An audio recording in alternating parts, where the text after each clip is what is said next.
আসসালামু আলাইকুম। ধরেন আপনার এলাকায় এই মুহূর্তে আপনার পাশ দিয়ে বয়ে চলা নদীতে একটা লাশ ভেসে উঠলো।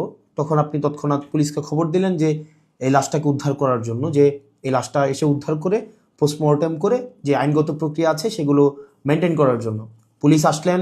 পুলিশ এসে সেই লাশটা আপনার বাসা থেকে ফর এক্সাম্পল 50 কিলোমিটার দূরে আপনার সদর হসপিটালে নিয়ে গেলেন। সেখানে পোস্টমর্টেম করা, সেখানে হচ্ছে ডোমকে রাজি করানো, তারপর হচ্ছে জানাজা, দাফন কাফন, এই প্রত্যেকটা কার্যক্রম পুলিশ নিজে উপস্থিত থেকে করলেন বা করেন। এটাই, পুলিশ ছাড়া এই কার্যক্রমগুলো কেউ করে না। অথবা কেউ হারিয়ে গেলেন, অথবা কেউ আত্মহত্যা করলেন, এই যে কার্যক্রমগুলোকে আমরা পুলিশকে দিয়েই হচ্ছে আমরা করতে হয়।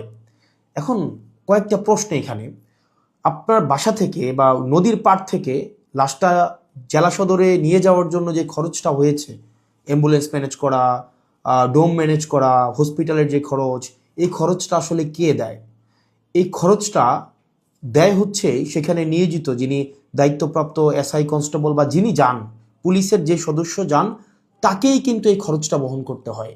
যে 10-15 হাজার টাকা খরচ হয়, তাকে এই খরচটা বহন করতে হয়। যদিও সরকারি নিয়ম আছে যে এই খরচটা ফেরত দেওয়া হয়, কিন্তু যেই টাকা খরচ হয় আর যেই টাকা ফেরত দেওয়া হয়, ফর এক্সাম্পল 10,000 টাকা যদি খরচ হয়, সেখানে ফেরত দেওয়া হয় 500, 800, 1,000, 2,000 টাকা। তো সেটা দেখা যায় খরচ হওয়ার তুলনায় প্রাপ্তির যেই ব্যবধান, সেটা দৃশ্যমান অনেক বেশি ব্যবধান। তো এই পুরো খরচটা কিন্তু পুলিশকেই বহন করতে হয়।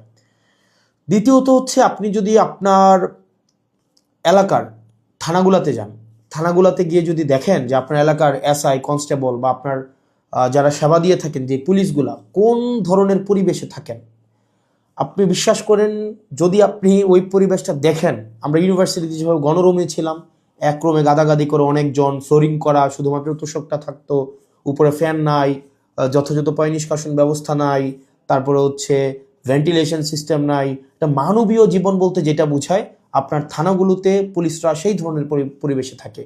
এখন একটা পুলিশ আপনার ডিউটি করে এসে রাতে যদি এই ধরনের একটা পরিবেশে ঘুমায়, আমরা কি তার কাছ থেকে প্রত্যাশিত সেবা আমরা কিভাবে এক্সপেক্ট করব? মানে এটা এটা একটা মানবীয় জীবন থানাগুলাতে আসলে পুলিশের জন্য ব্যবস্থা করা হয়েছে। এত বছরেও পুলিশ এই সেবাগুলোতে, এই মৌল মানবিক পুলিশের যেই বেসিক যে সেবাগুলা, সেগুলো এখনো পর্যন্ত কিন্তু সংস্কার করা হয়নি।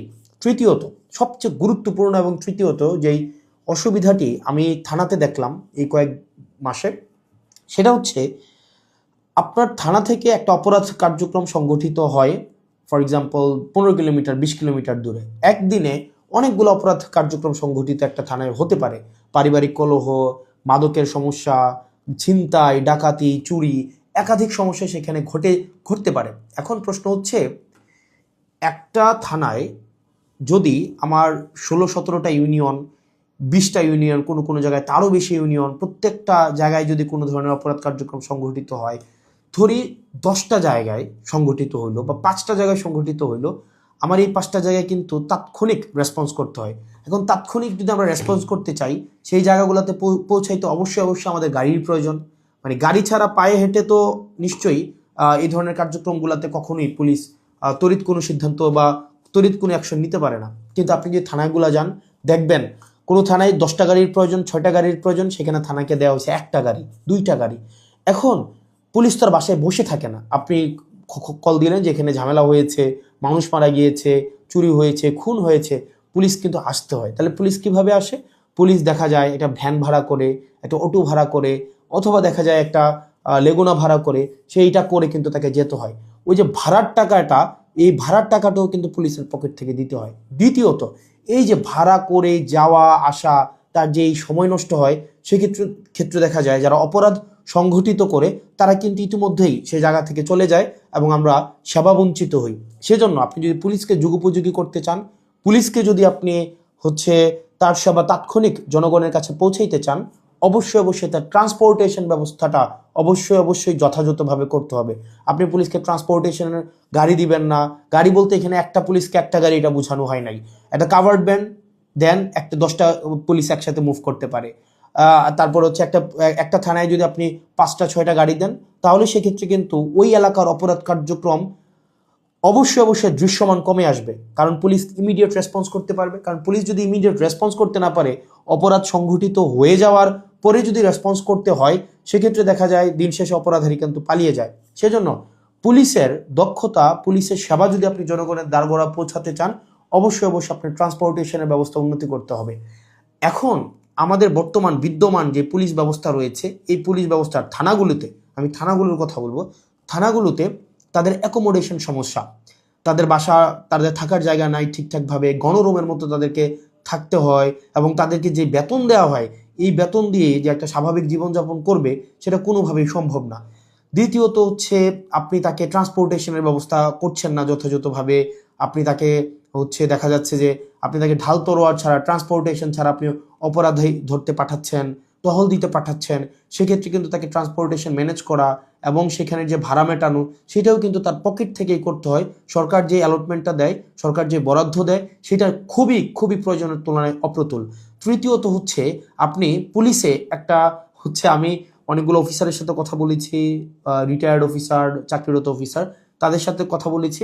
পুলিশে ম্যানেজ করে নাও একটা কালচার আছে, ম্যানেজ করে নাও একটা কালচার। ফর এক্সাম্পল, আপনি কনস্টেবলকে পাঠাইলেন কোনো একটা জায়গায় আসামি ধরার জন্য, সেখানে 5,000 টাকা খরচ হবে যে আসামিটা ধরতে, ট্রান্সপোর্টেশন কস্ট বা তদন্ত এই জায়গাগুলোতে।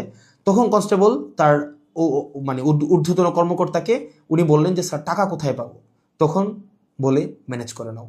এখন ম্যানেজ করে নেওয়া অর্থ, সেটা নিশ্চয়ই আমরা বুঝেছি ম্যানেজ করে নেওয়া বলতে কি বোঝাচ্ছে। এবং আরও শঙ্কার বিষয় সেটা হচ্ছে পুলিশের অনেক বড় বড় প্রোগ্রাম হয়। এই প্রোগ্রামে অনেক ক্ষেত্রে, সব ক্ষেত্রে না, কিছু কিছু প্রোগ্রাম আগে হতো, এখন বর্তমানে আছে কিনা এটা আপনারা জানাবেন। আগে এরকম নাকি হতো, পুলিশের অনেকেই জানিয়েছে এরকম নাকি হতো, একটা বড় প্রোগ্রাম হবে, এই প্রোগ্রামে দেখা যায় ঊর্ধ্বতন কর্মকর্তারা অধীনস্থ কর্মকর্তাদের ভাগ করে দিত যে খাবারের দায়িত্বটা তোমার, ডেকোরেশনের দায়িত্বটা তোমার, লাইটিংয়ের দায়িত্বটা তোমার। তো এখন টাকা আসবে কোন জায়গা থেকে? ম্যানেজ করে নাও। তো দেখা যায় অধস্তন কর্মকর্তারা সেটাকে ম্যানেজ করে নিতেন। তো নিশ্চয়ই ম্যানেজ করাটা সরকারের দায়িত্ব, ম্যানেজ করা তো অবশ্যই কোনো কর্মকর্তা কর্মচারীর দায়িত্ব না। কিন্তু দেখা যায় অধিকাংশ ক্ষেত্রেই সরকার যে বাজেট বরাদ্দ দেয় পুলিশকে, এবং যেই পরিমাণ পুলিশের প্রয়োজনীয়তাটা, যেই পরিমাণ আমরা দেখলাম ল অ্যান্ড অর্ডার রিস্টোর করার ক্ষেত্রে, সামাজিক শৃঙ্খলা বজায় রাখার ক্ষেত্রে, শুধু যে গুম খুন এগুলো নিরসনের ক্ষেত্রে পুলিশের অবদান বা পুলিশের কার্যক্রম বিষয়টা এমন না। স্বাভাবিক শান্তি শৃঙ্খলা, নিরাপত্তা, জীবনমালের নিরাপত্তা নিশ্চিত করার ক্ষেত্রে কিন্তু পুলিশের স্বাভাবিক অনেক ধরনের কার্যক্রম হয়। আপনার পরীক্ষার ডিউটি থেকে শুরু করে অনেক ধরনের কার্যক্রম হয়, এবং পুলিশেরকে আরও বিভিন্ন কাজে ব্যবহার করা হয়। যেমন এটা খুবই আমি পার্সোনালি এই জিনিসটাকে আমি সবার সামনেই বলছি, এই জিনিসটাকে আমি পার্সোনালি এই জিনিসটাকে কখনোই ওয়েলকাম করব না। অপ্রয়োজনীয় প্রোটোকল দেওয়া, যে যদি এলাকায় এমপি যায়, পুলিশকে দেখা যায় প্রোটোকল দিতে, অপ্রয়োজনীয়। দেখা যায় ওসিকে আমরা অতীতও দেখেছি, ওসি সবসময় আপনার এমপির সাথে সাথে থাকতে হয়, থাকেই থানায় একটা গাড়ি। এখন একটা গাড়ি নিয়ে যদি আপনার ওসি বা অন্য কর্মকর্তারা আপনার এমপির সাথে সারাদিন ব্যাপী থাকতে হয়, যেখানে যায় সেখানে যেতে হয়, তাহলে ওসিও কিন্তু তার স্বাভাবিক থানা কার্যক্রম করতে পারে না, সাধারণ মানুষ সেবা বঞ্চিত হয়। একই সাথে সাথে যে একটা গাড়ির, এই গাড়িটাও কিন্তু অপচয় হয়। সেজন্য, এবং আপনারা জেনে থাকবেন যে এমপির সাথে পুলিশ সবসময় থাকে, কিন্তু এটা কিন্তু কোনো নিয়মে নাই, কোনো প্রোটোকলে নাই। এমপির সাথে পুলিশ থাকবে, এটার কোনো প্রোটোকল নাই, কোনো প্রোটোকলেই নাই।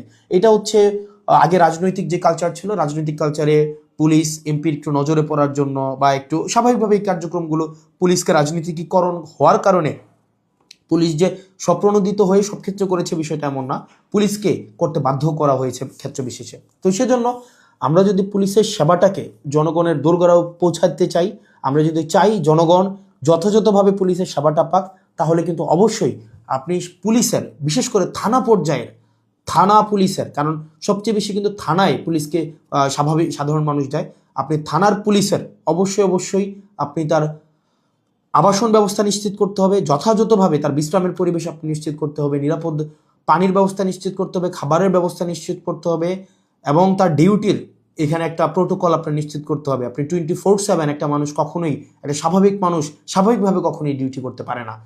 2 নম্বর বিষয় হচ্ছে ট্রান্সপোর্টেশনের ব্যবস্থাটাকে আপনি নিশ্চিত করতে হবে। একটা থানায় একটা গাড়ি দিয়ে একটা থানা কখনোই চলতে পারে না, 2টা গাড়ি দিয়ে একটা থানা কখনোই চলতে পারে না। আপনি পুলিশের উপর চাপিয়ে দেবেন যে ম্যানেজ করে নাও। পুলিশ যখন ম্যানেজ করতে যাবে, তখনই কিন্তু জনগণ পুলিশের একটা সাংঘর্ষিক অবস্থা তৈরি হয়। তখনই হচ্ছে উৎকোচ গ্রহণের হচ্ছে এক ধরনের বৈধতা মানসিকভাবে উৎপাদিত হয়। সেজন্য আমরা পুলিশকে এই ম্যানেজ করে নেওয়ার প্রবণতায় না ঠেলে দিয়ে সরকারের কাছে এই বিষয়গুলো নিয়ে আমাদের আহ্বান থাকবে বাজেট বৃদ্ধি করা, এবং সেগুলোর হচ্ছে আমাদের যে টেকনিক্যাল জায়গায় আমাদের রিসোর্স সেখানে হচ্ছে আমাদের ইনস্টল করতে হবে। তৃতীয়ত তার মানে অ্যাকোমোডেশন, তারপর হচ্ছে ট্রান্সপোর্টেশন, আর হচ্ছে 3 নাম্বার যেটা হচ্ছে অযাচিত যেই রাজনীতিকীকরণের যে বিষয়টি রয়েছে সেটি থেকেও পুলিশকে আমাদের মুক্তি দিতে হবে। সাধারণ জনগণ এবং পুলিশের মাঝখানে কোনো মধ্যস্বত্বভোগী থাকা কখনোই উচিত না। তো আমরা পুলিশের আমরা শুরু থেকে, আপনি যদি যান আমার টাইমলাইনে এখনও আছে যে অগাস্ট থেকে 2024-এর অগাস্ট থেকে পুলিশের যে টেকনিক্যাল হচ্ছে রিসোর্স ইনস্টল করা, তাদেরকে সেটাকে এনরিচ করা, পুলিশকে জনমুখী করা, রাজনৈতিক প্রভাবে বলের বাহিরে নিয়ে যাওয়া, তাদের আবাসন, স্বাস্থ্য, চিকিৎসা সেগুলো যেন যথাযথ হয় সেটি নিশ্চিত করা, তার পেশাদারি যেই ব্যয় হয় সেই পেশাদারি ব্যয় যেন সরকারি খাত থেকে হয়, তাকে যেন সেটির জন্য ম্যানেজ করা কালচারে না যেতে হয়, সেটির জন্য কিন্তু আমরা গুরুত্ব দিচ্ছি। সেজন্য আমরা সংসদে এই বিষয়গুলো নিয়ে কথা বলবো যদি আল্লাহ সুযোগ করে দেয়, এবং যেহেতু সুযোগ করে দিয়েছে একই সাথে সাথে সরকারের কাছে বা মানুষের কাছেও যে এই যে পুলিশের, আমরা যে তৃণমূলের পুলিশের যে জটিলতাগুলো সেগুলো আমার কাছে মনে হয়েছে সবার জানা উচিত, যেহেতু থানাগুলোকে আমরা এখন খুব ক্লোজলি দেখছি, সেজন্য সবাইকে জানানো। আর পুলিশের প্রতি আমাদের সবসময় সংবেদনশীলতা রয়েছে, এবং আমরা চাই পুলিশ জনগণের হয়ে উঠুক, কোনো রাজনৈতিক দলের না, পুলিশ হয়ে উঠুক সবার। পুলিশের সাথে জনগণের সম্পর্ক থাকবে হৃদ্যতার, এবং প্রত্যেকটা মানুষ যেন ভয়হীনভাবে সেখানে অভিযোগ জানাতে পারে, এবং অপরাধী নির্মূলে পুলিশ সবসময় যেন সুদৃঢ় ভূমিকা পালন করতে পারে রাজনৈতিক যে কোনো প্রভাবের ঊর্ধ্বে উঠে। পুলিশের আবাসন সমস্যা, ট্রান্সপোর্টেশন সমস্যা, পুলিশের বাজেট বৃদ্ধি এবং পুলিশের ম্যানেজ করে নেওয়া কালচার থেকে পুলিশকে অবশ্যই মুক্তি দিতে হবে। আসসালামু আলাইকুম রহমতুল্লাহি ওয়া বারাকাতুহু।